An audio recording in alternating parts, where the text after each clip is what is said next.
Bu günləri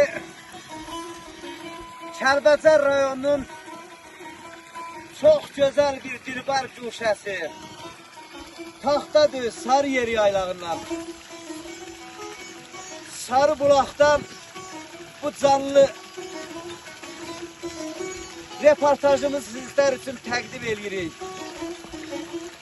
Allah Şəmsəddin müəllimə can sağlığı versin. Sarıbulağa bax belə bir gözəllik gətiribdi. Mənim diqqətimi cəlb elədi, elə bax bura yazılmış sözlər. Allah Əyüp Cabbarova can sağlığı versin. Dədə Bəhmənimizə Allah rəhmət eləsin. Gözəl bayrağım. Sənə qurban olum. Söhbət Sarıbulaqdan gedir, əzizim Sarıbulaq. Sarı xar, Sarıbulaq. Hak səni dur yaradıb, ah bizə, Sarıbulaq.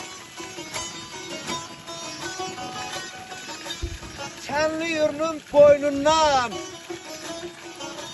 asılan birincisən. Bulaqların gözəli ilkisən, sevincisən.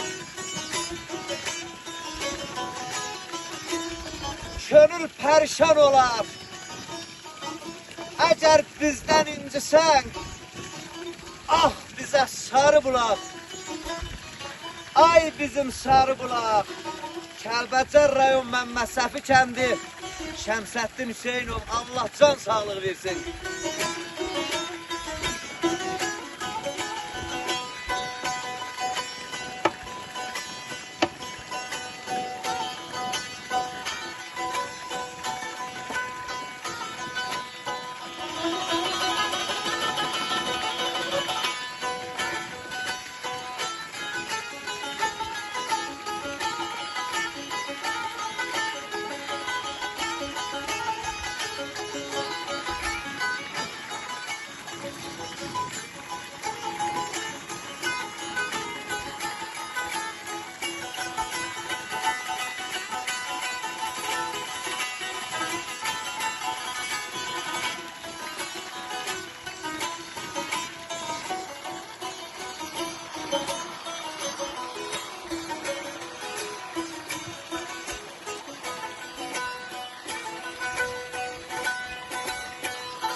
Bir gün durdum, çıktım neydim?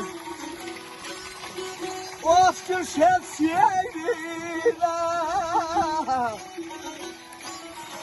gördüm tümürler. Of Gülay Allah, of Gülay Allah, of Gülay Allah.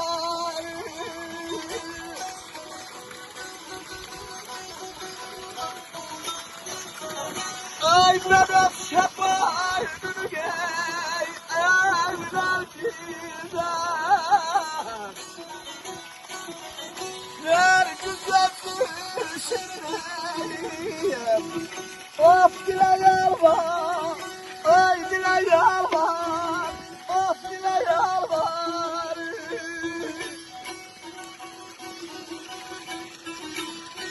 Bir gün durdum çıktım Gülşen seyrine. Gördüm ki bülbüller güle yalvarır. Bənövşə boynunu əyib Nərgizə, Nərgiz özü şirin dilə yalvarır.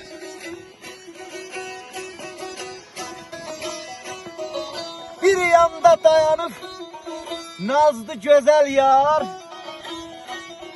Burada hər çiçəyin öz nəşəsi var. Bir neçə addım da bulaqdan kənar, Nilpar batıb dərin dilə yalvarır.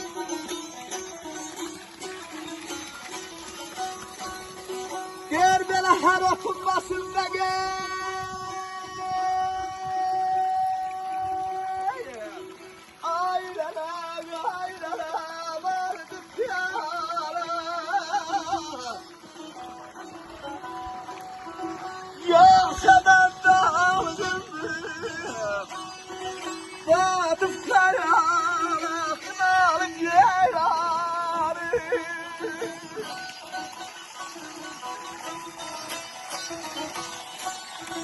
Mehriban tutamda sargısın yalan. Abdi göz yaşını yerim. Aysile yalvar, Aysile yalvar.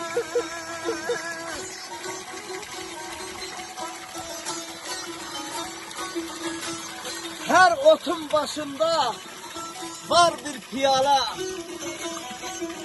Yasemen dargındı batıp hayala.